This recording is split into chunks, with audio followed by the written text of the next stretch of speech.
This video will show you how to install a 6294A ratchet repair kit on a Dutton-Lainson hand winch.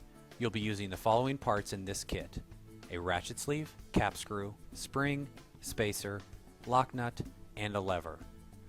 This kit is compatible with the winches listed on your screen, but it is important to understand that how you install the kit depends on what specific model of Dutton-Lainson winch you own. Both installation procedures will be described in this video, so follow the instructions only when your winch's model number is shown in the top right corner of the screen.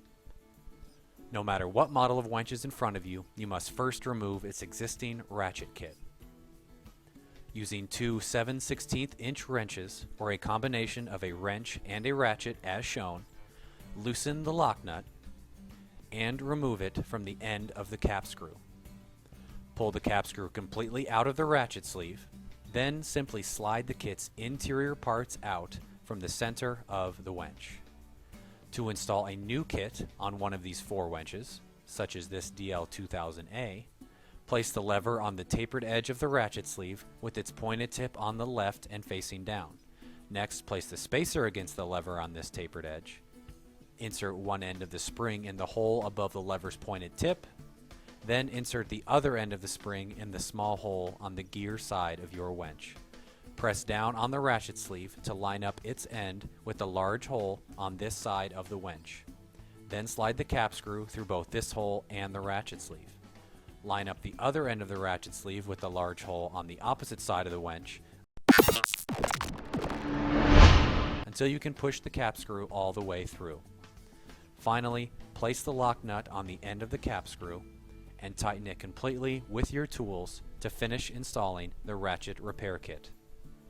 To install this kit on a DL1802A or DL2102A, slip the lever on the ratchet sleeve with its pointed tip facing down and on the right this time. Put one end of the spring in the lever's hole that is not above its pointed tip, then place the spacer next to the lever. Insert the other end of the spring in the small hole on the gear side of the winch. Line up the ratchet sleeve with the large hole on this same side of the winch, then slide the cap screw completely through the ratchet sleeve. Place the lock nut on the end of the cap screw, then firmly tighten it with your tools as your final step. However, before you use your winch, take a minute to ensure that you have installed the kit correctly. To do this, engage the gear with the lever's pointed tip and move the reel towards the gears. You should hear loud clicks and feel resistance as the lever passes through the gears. Now, lift the lever's pointed tip off of the gear and move the reel in the same way. You shouldn't hear any clicks, nor should you feel any resistance.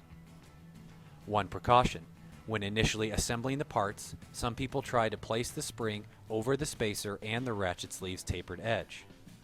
While the spring's opening seems to fit in this position, your winch will not function properly or safely if you try to install the kit onto your winch like this.